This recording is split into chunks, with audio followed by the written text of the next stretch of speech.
It's a special crossover event between Locked On Rockies and Locked On Mariners. Two teams with the same record, but much different expectations for the 2023 season.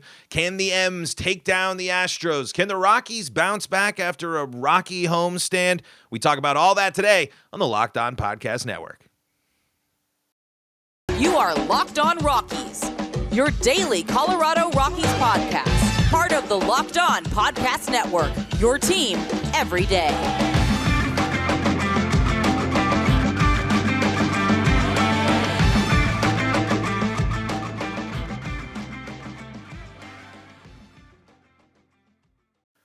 Rock On Rockies fans and Mariners fans, welcome into a Locked On crossover episode between Locked On Rockies and Locked On Mariners. I am just one of your hosts, Paul Holden, bringing you your daily baseball talk right here on the Locked On Podcast Network, where you can find your team each and every day. And if your team is the Rockies or the Mariners, well, you're in the right spot, because that's what we do around here, is talk about the Rockies and the Mariners each and every day.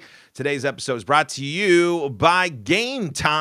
Download the Gametime app, create an account, and use the code LOCKEDONMLB for $20 off your first purchase. Last minute tickets, lowest price guaranteed. Let's bring in the star of the show, the real star of the show here, Ty Dane Gonzalez there of Locked On Mariners. We got a big series. I think a bigger series for the Mariners, but one where the Rockies are hoping to kind of flex a little bit, because I would say both teams are coming off of series that they felt like they should have won. Both the Rockies and the Mariners blow big leads in the second game of these series, and then I'm not sure how the game went for the M's yesterday, but the Rockies had another lead, had control, or were fighting most of the game, had plenty of opportunities, but just couldn't get the job done. Where do you feel? Let's just get right into it, Ty. Hello, by the way. This is our first ever crossover. I don't want to just trample all over that. This is a milestone for us. It is. It's a big milestone, because people that tune into the show, and I'm in Seattle, so I've run the board. I have adopted the Mariners as I'm full on Mariners bandwagon. Outside of the Rockies, I am definitely Mariners AL team 1,000%. And also, I noticed the Mega 64 poster behind you, which is amazing as well. Oh, Shout out to Rocco. Shout out to Derek. Shout out to the boys. Love Mega 64. I interviewed them. I got to interview them at PAX last when at PAX West. And it's been do the shout out to all the internet soldiers out there watching here. But it's good this is, like we were saying before, long overdue, because two teams that I think are fun. People and two fan bases that have gone through it.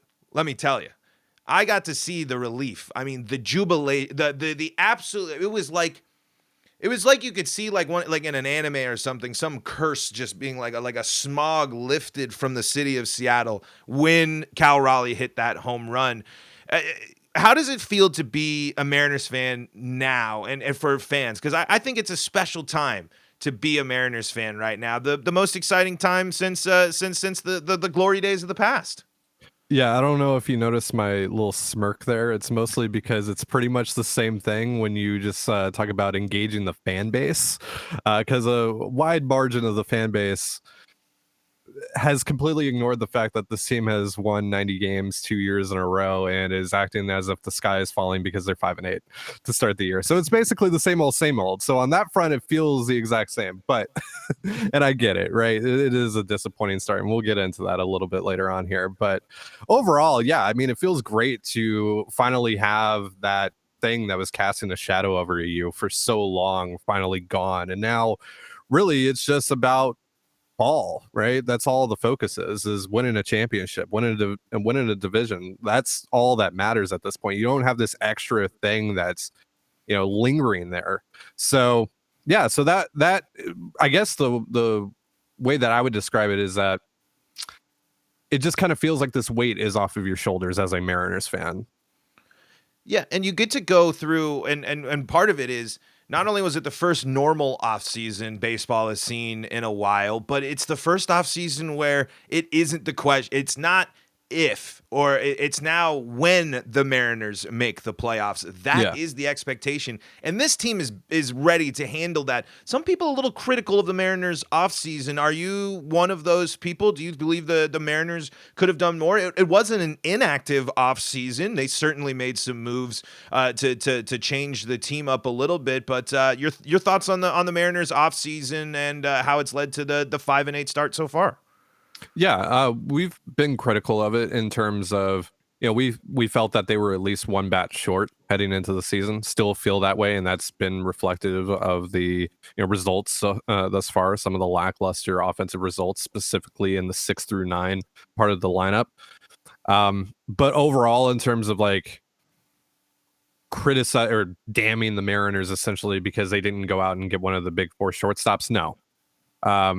We want it. I mean, like, I would be jumping for joy if they got Trey Turner. That would have been awesome. But also, I'm pretty realistic about this. And you look at those contracts that those guys signed, all four of those guys really. And, Correa had to sign 3 contracts before he finally landed somewhere. But you look at those and it's like, and you take into account that Julio Rodriguez's money is going to kick in towards, 2024, 2025. Gino Suarez is going to be ready to hit free agency around that time. Some of your other young guys, part of your young core is going to be nearing free agency. So you're going to want to try and extend those guys. Like, the money is going to add up. And so it kind of felt like, all right, if they felt that was too prohibitive, and if, John Stanton, the owner, said, no, you can't spend that money, or like, this is your budget and that just hampers the budget. It's essentially deciding between if you want George Kirby and Cal Raleigh or a Xander Bogaerts, an aging Xander Bogaerts. To me, I think the answer on that is pretty clear. But overall, I feel like this team did at least enough to be competitive for the division and set itself up to really polish this thing when we get to July, when we get to the trade deadline. I think they put themselves in a good enough position to do that because they do have a ton of assets and they are going to be able to go out and improve their roster via the trade market when the time comes. And, straight up, just looking at the departure of Mitch Haniger and the departure of Adam Frazier and what you replace those two guys with. I know Colton Wong's off to a terrible start right now, but I think that's going to turn around eventually. He's been a really good ball player the last couple of years, especially at the plate, and a significant upgrade over Adam Frazier in that regard. Hasn't shown up so far, but I think it will. And Teoscar Hernandez is just on another planet from Mitch Haniger, and he's also been healthier. And that's really the key part of this, is that he's been available. So those two moves really, to me, are critical to the success of the Mariners season. Wong so far hasn't panned out. Teo kind of started out slow. He's starting to turn things around. But once those guys really start to get going, I think we're going to see this team look just a lot better and a lot more consistent than it was a year ago. And that's saying something. That was a team that, it did have that long losing streak at one point, but then straightened it out to be one of the better teams down the stretch last year. And you mentioned one thing: the Mariners are going to trade.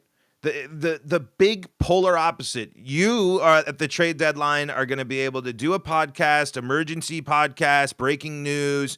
You just sent someone big, you got a huge haul, and then I'm going to be sitting here waiting for the Rockies to do what they should have done for the past 2 trade deadlines now, is make moves, and the Rockies won't do it. So I want to ask you here, Ty, why the Mariners are so successful versus the Rockies, because 2 teams that were in similar situations. The Rockies had a flash kind of, I think the Mariners have built something a little more sustainable, especially considering the Mariners are a little more interested in keeping some of their superstars around than the Colorado Rockies are. But I want to ask how the Rockies can get there and how the Mariners turned things around. I'm going to do that coming up here in segment number 2, but I got to tell you about our friends at RocketMoney. RocketMoney is the place that's going to help you take care of all those subscriptions. I know that you're like me and you sign up for those subscriptions, you forget about them, and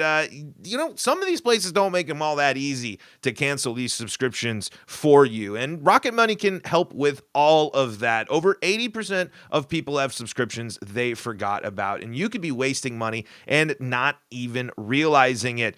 RocketMoney will quickly quickly and easily find your subscriptions for you and for any you don't want to pay for anymore. All you got to do is just hit cancel, and Rocket Money will cancel it for you. It's that easy. Rocket Money also helps you manage all of your finances in one place and automatically categorize your expenses so you can easily track your budget in real time and also get alerted if anything looks off. Stop throwing away your money. Cancel unwanted subscriptions and manage your expenses the easy way by going to rocketmoney.com/lockedonmlb. That's rocketmoney.com/lockedonmlb. rocketmoney.com/MLB.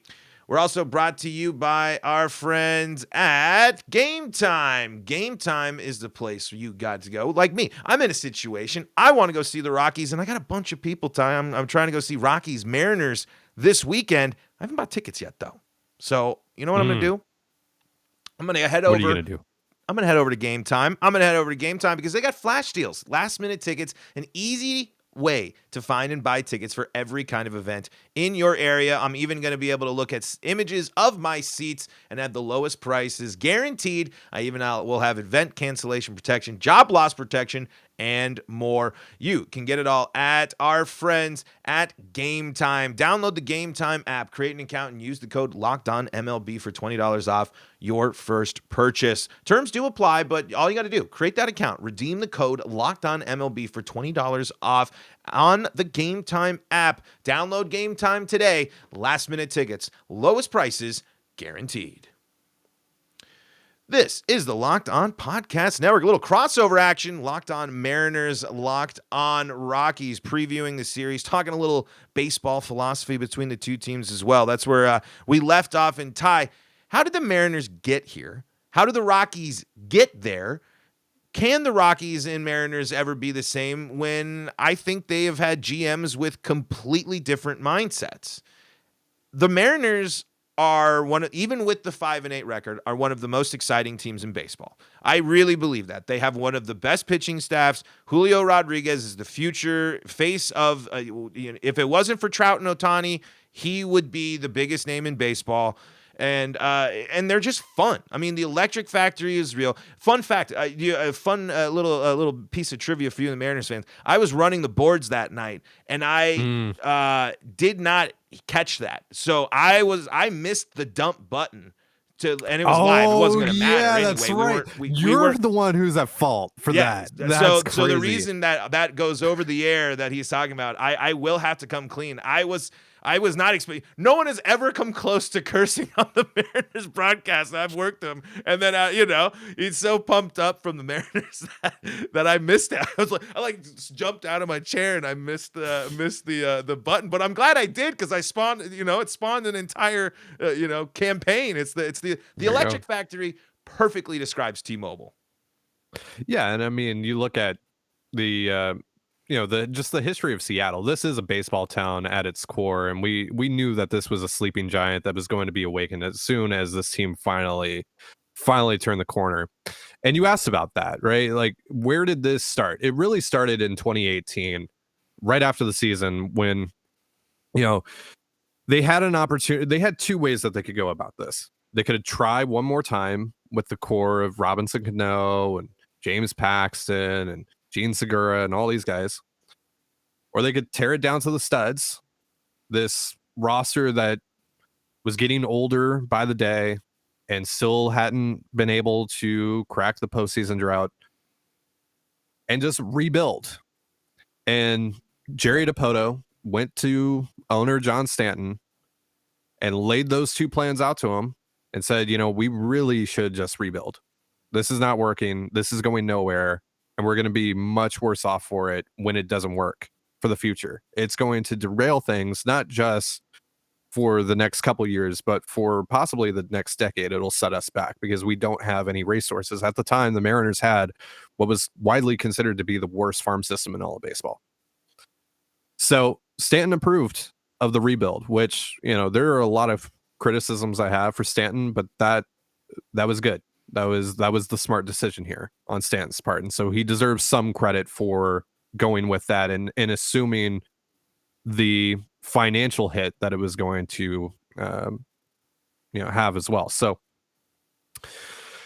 they rebuild, right? And they do it in a way that is more so focused on guys that are closer to the big leagues, may not have the upside that they could have potentially gotten, but would allow for them to turn this thing around more so in 3 to 4 years rather than 5, 6, 7 years, like most rebuilds typically go.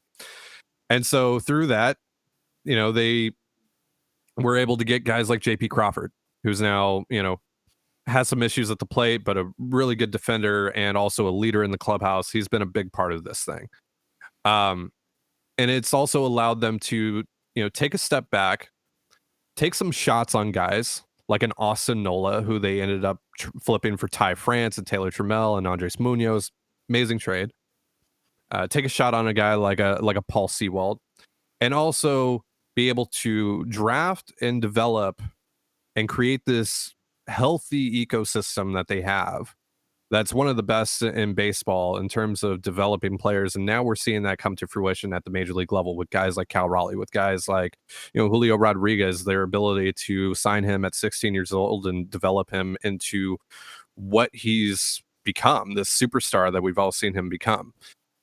That's really how they've been able to accomplish it. And it's been a little bit of a slow burn at times. There have been times where it looked like, I don't know if this is going to work. But Colby and I have specifically been very high on the process and high on Jerry DePoto's process over this rebuild. And you could start to see glimpses of it. And even when they lost 100 plus games in 2020 and lost the entire minor league season and lost all that time for development, they were still able to, get into 2021, a year where it kind of felt like they were maybe like an 82 to 84 win team, and they won 90 games. And then like Julio's around the corner. And they did that in 2021, by the way, without their top prospect at the time, Jared Kelenic, being good. He was really bad. And maybe we'll talk a little bit more about Kelenic and what he's doing lately. But and a game away from the postseason. I mean, they were there. Yeah. I mean, I work in that last game. I mean, it was up until I think the Mariners were like pretty far behind, and then whoever they needed to lose, the players knew, the stadium knew, but you were that close, and you knew. There was not there were a lot of people like obviously it was well-earned doubt for the Mariners, for so long because of the drought, but not a doubt in my mind last year. Honestly, I mean, even with the stretches, it's a team and it's paid off. And you mentioned they went and they said, let's rebuild. And the Rockies are on the record of saying, we will never rebuild. But they want to be a draft and develop team. How are you going to do that if you're not willing to rebuild? Why do you trade? The answers are still not clear of why you trade Nolan Arenado and sign Chris Bryant. Why you don't? Why you let Trevor Story and John Gray walk, and the only thing you get for them is a compensatory draft pick? It's pretty crazy. The Rockies are down to one good starter in their rotation right now. Man, sure would have been great for that guy who said he wanted to pitch in Colorado and come back to be in Colorado if you just matched the offer that the Rangers had. The Rockies simply continue to make moves that don't make sense. And then the GM that decided to set off the Arenado trade slinks away and just leaves the organization quietly with an email 3 months after trading Nolan Arenado or something like that. And then they just hire from within. The Rockies aren't willing to do what the Mariners did, because and I don't know why, because the Rockies consistently have a bad rep, but they're a top 10 team in attendance. They're not going to take the financial hit as much. Because Dodger fans are still going to show up. And Cardinals fans, and the Rockies just played an away series. That's what they do. If the Rockies aren't playing the Nationals at home, more often than not, it still feels like an away series, and that's incredibly frustrating because I go and I'm the energy around the Mariners right now is infectious. I mean, it is just from the broadcast booth down. I mean, it's literally the stadium, the crowd, the atmosphere around the town. That's what you want to create, especially in baseball when you got to keep the momentum through the summer. And the Mariners did that last year. I mean, they obviously had the whole big, it's looking good. They can break that, and maybe it might be hard to do so, but it's full steam ahead for this M's team. So what is your expectation for this year? How do the Mariners not disappoint this year? Is it a division title? The Astros are still considered to be the best team in baseball, but I think people underestimate how well the Mariners played the Astros in the playoffs, especially last year. Yeah, I think they're pretty much right. The whole offseason was dominated by this conversation of how much has the gap truly closed between the two teams, because the Mariners finished 16 games behind them in the standings. Like, how do you close that gap? Well, for one, everyone goes back to 0-0 to start the year. So there isn't really a 16 game gap, but also it's just getting better than you were last opening day for this opening day. And to go back to our conversation about the offseason, that's what they did. And also you have to factor in the additions of a full season of George Kirby, full season of Luis Castillo, full season of a good Cal Raleigh. Like, those things also matter on top of adding, Teoscar Hernandez and AJ Pollock and Colton Wong. So for me, my expectations this year are that they are going to be able to compete for a division. Both teams have started out, kind of iffy. Both the Astros and the Mariners right now are below 500. That's going to change. I don't think that the Angels and the Rangers are really capable of hanging on here for the entire season. Those rosters, even Anaheim with two superstars on their roster. I mean, they're the Angels. They haven't finished above 500 since Jerry Dipoto left, like 8 years ago. In baseball now that the Mariners aren't them. Yeah, they literally have they're tied for the longest playoff drought in professional sports. Had to get some Angel shade in here, as always. We always have to get some Angel shade. But yeah, I think this Mariners team can absolutely compete for the division. And I even went as far as to predict them to win the division and to win the division. One of my bold predictions was that I think they could win the division by more than 7 games this year, because of the slow start for the Astros, because of the fact that they're not going to have Altuve for a while, because their rotation is just naturally worse when they lose the defending Cy Young winner. And I also think that the Mariners are better equipped to go out and add at the trade deadline than the Astros are, and to go get better than the Astros are. So at the deadline, so all those things put together, because like, I'm thinking months down ahead. I'm thinking about where this team can be in July and what it can potentially add to the group. I don't really, as long as you're within striking distance at the deadline, I'm cool. I don't really I don't need you to start out super hot. I don't need you to do all this. This is why I'm not really that concerned with the slow start to the year. As long as you can get within striking distance, I think this team can get significantly better at the deadline and can really go after this thing. And I think the sky's the limit for them. Really, I really do. It's a little bit of a biased opinion. Obviously, I'm a Mariners fan, but that's me being as objective as possible. I legitimately think this is one of the best teams in baseball. I don't think I'm not going to disagree much with you there. I think there are some maybe teams that are there, but you are right. It's a team that has the mindset of, we're going to get better. They know what they have right now. And Luis Castillo, oh my goodness. I mean, shout out to the Cincinnati Reds, Mariners fans, best buddies over there. Shout out Jeff Carr. Yep. Wonderful trades, wonderful moves for that. And this bullpen's going to be better. This Mariners bullpen is going to get better. And let's get into some more of the now. Let's dive into let's get into previewing the series a little bit. And you mentioned him. We got to talk about the hottest hitter in baseball, potentially, or one of them at least. And somebody who just said, "Hey, what's up, Mariners fans? I'm back, and you better start paying attention." And I'll let you Mariners fans know about a couple of you're going to look at this. If you know anything about the Rockies and you didn't recognize any Rockies before, you're certainly not going to recognize very many Rockies taking the field this time and this go around. So I'll let you know a little bit about the team facing the M's this weekend. But you know what? We've heard about Dipoto. We've heard about how the Rockies have run things. It's your turn. It's your time to shine. You call the shots at Ultimate Pro Baseball GM. This is the game for you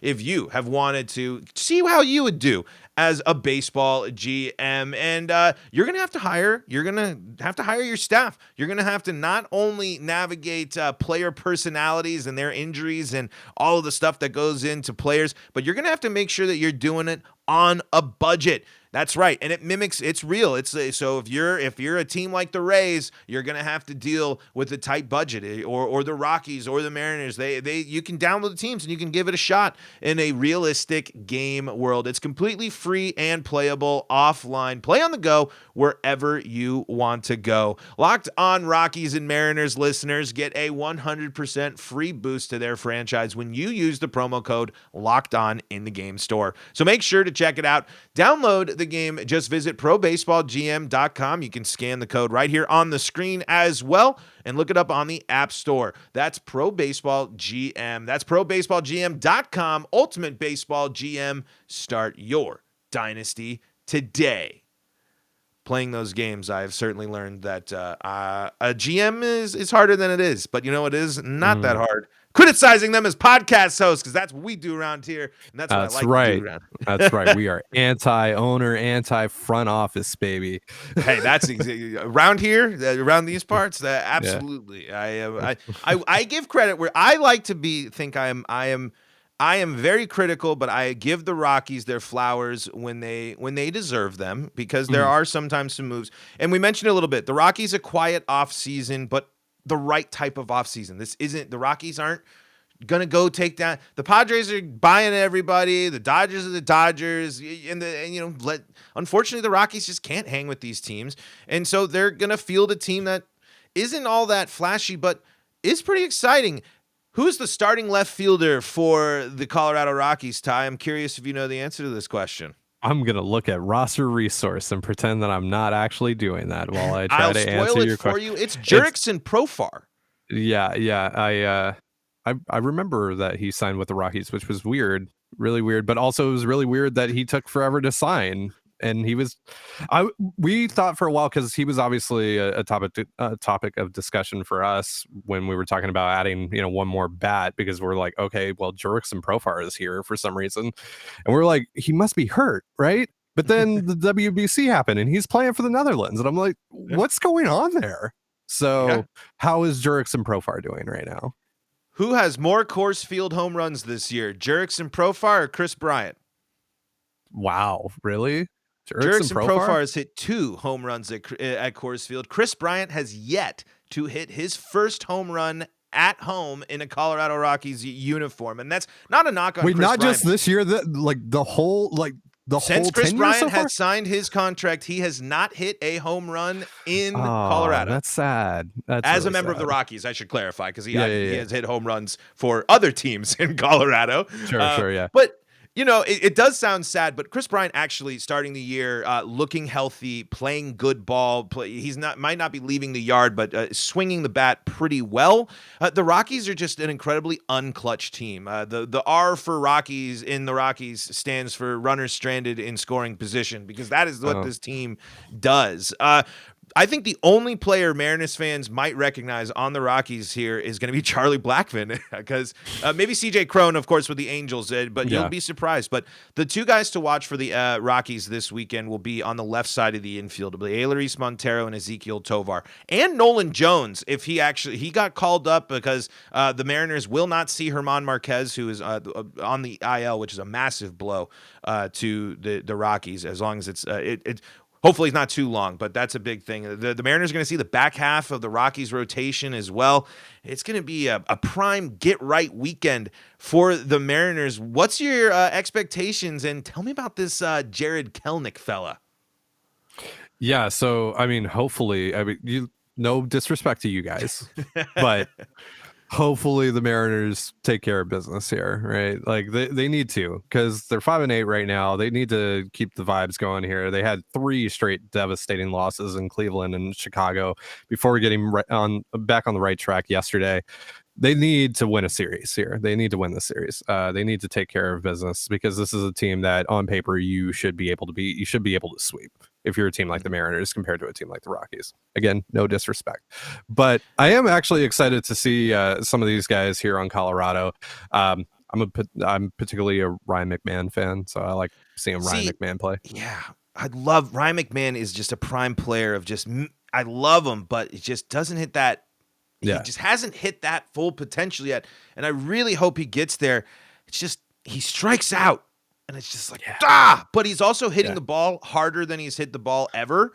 And he's one of the best gloves in baseball. The Rockies lost Brendan Rodgers, who I thought was going to be the Rockies all-star this year and someone who was really going to surprise some folks. But he just shifted right back over to second base, and outside of the one bad error that basically cost them the game there in the series against the Cardinals. Ryan McMahon is a fine player, and actually I'm curious, would be Ryan McMahon maybe be someone on that radar potentially for the Mariners? I mean, he can hit the ball, and the defense there is no question there. Yeah, no, that's someone we've talked about a lot. Hence why I'm a Ryan McMahon fan, right? I like him a lot. I like his fit for the Mariners a lot, and I think he's someone that Jerry DiPoto and Justin Hollander would actually really think about here if he's available. But again, when did the Rockies ever make trades, and when are the Rockies ever reasonable with their asking price if they're open to it? So. Well, we'll end up paying you to take him, and you Sure. can just send us a couple of mid-level, one really good prospect, and then like a couple of other things. It'll be great. Right. Yeah. Oh God, the poor you in the Nolan Arenado trade. I still feel so bad for you. But hey, Austin Goomer is going tomorrow. Hey, there you go. So you asked about Jared Kelenic, though. You should count your lucky stars. The series isn't being played in Coors, because this guy is destroying. That's a 500-foot home run, because he hit 470 something the other day. 482 yesterday to dead center field, upper tank, dead center field, and at Wrigley, which that is the longest ball hit at Wrigley in the StatCast era. Just insane stuff. And honestly, that might not have even been his most impressive home run of the series, because he got this the night before, the night that they blew the 7-run lead. He came back. They were down 9-7. He first at bat after they blow the lead, he gets a fastball, 95-mile-per-hour fastball on the outside, bottom outside corner of the strike zone, and drives it to left center field into the, like 10, 15 rows back into the bleachers. Not like a little wall scraper. Like, being able to do stuff like that is something that we haven't seen out of Jared Kelenic. The Jared Kelenic of 2022, 2021, he just wouldn't do that. He's popping that ball up. He's rolling over on it. He's just completely whiffing any of those options. He's not driving the ball out, almost 400 feet to left center. It's crazy stuff that we're seeing out of Kelenic right now. He's 7th right now in Major League Baseball in WRC plus 213, which, stats at the beginning of the season are obviously inflated, but this is a different guy. And, we saw it during spring training, but, as we all know, spring training stats, there isn't a ton to glean from that. Obviously you look at the process and all that, but also, you have to account for the fact that pitchers aren't typically attacking the hitter in a specific way, they're not going off the scouting report. They're just kind of working on stuff during spring. So I was really curious to wait and see what Kelenic would look like once guys are actually game planning for him. And so far he's been spectacular. Got off to a little bit of a slow start, but this road trip, I have the numbers right here. He slashed 455, 520, 1,000 in 6 games this road trip. And pretty much all of his heroics went to waste. Because it really started on Sunday. They lose in extra innings after blowing like 3 leads and the 9th and extras. Then the next day he hits just a massive home run off of the scoreboard in right field and Wrigley, and they lose in extras. Then he has the home run to left center, and they obviously blew that lead and all that. They lose again. So finally yesterday, him doing something cool and them actually winning the game was pretty nice to see as well. But it's going to be interesting now that he's put the league on notice to see, how guys attack him now. What are the changes that are being made to, their approach against him, and how does he respond back to that? That's going to be really curious, because he's a guy that once he starts to struggle in the past, he's really gotten down on himself and just hasn't really been able to dig himself out of that hole. So that's really the key here, is now seeing him respond to adversity. So, but right now, so far, so good, man. Yeah, that's a good point. And, just we'll wrap on that. I think that's a good closing point. The Rockies have not responded to adversity. They had that's the big thing that has prevented them from playing above 500 ball and playing a winning home series. Similar things, leads that were blown, opportunities missed. This is a team, if they want to go beat the Mariners, they can't afford to walk multiple batters in a row. They can't afford to leave runners on second and third with nobody out. I mean, we're seeing the Rockies strike out with bases loaded, nobody on 3 pitches. Like you just can't be doing some of the stuff the Rockies are doing, especially if you want to beat the Mariners. I think the Rockies got a tough task ahead of them, but I'm going to be there in person, cheering them on, hoping for the best here. But that has been your episode of Locked On Rockies, Locked On Mariners. I'm Paul Holden, joined by Ty Dane Gonzalez. Ty, where can they go to stay up to date with all things you, all things Mariners, and all things Seahawks and you do a lot of Seattle sports. Yeah, I'm all about it. I'm even talking Kraken very casually, but I'm talking some Kraken playoffs starting soon. I think they're going up against the Avs too. At least they're currently slated to go up against the Avs. So, yeah, first round. So we'll see how that goes. But yeah, you can check out the podcast on YouTube or wherever you get your podcasts. Locked On Mariners. Check us out. Me and my co-host Colby Patnode, we record on there Monday through Friday, post the shows Monday through Friday, talking Mims.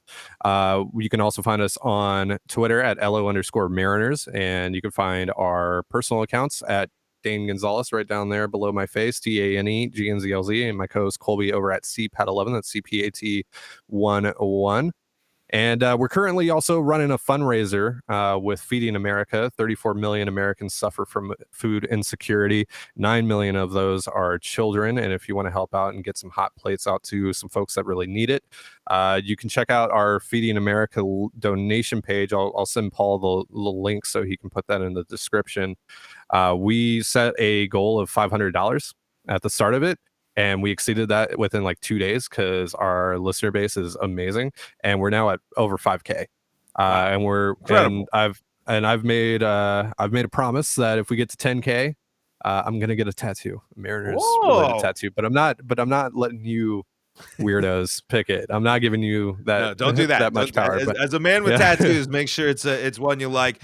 For you Mariners fans, I'm Paul F. Holden on Twitter there, and you can also find me at just Hello Rockies, Locked On Rockies. That's where you should really go. The only thing I use Twitter for is just various things. Unless you want to know about Mario Baseball, I can teach you all about Mario Baseball. That's part of what I do. But thank you all so much. Mario Baseball. What was that? We need a new Mario Baseball, by the way. I agree. I can't believe that they did not announce one before the World Baseball Classic. Miyamoto, are you listening?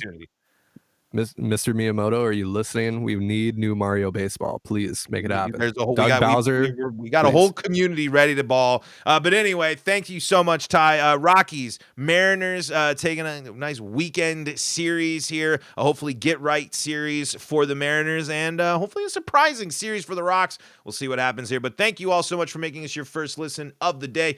Hey, we're free and streaming on your favorite streaming service, and your subscription to the Locked On Rockies and Locked On Mariners YouTube channel is one of the easiest ways you can help the show. Go support their fundraiser over there on Locked On Mariners as well for Feeding America. We'll get the link in our description over here on our side for sure. But folks, until next time, this has been the Locked On Podcast Network.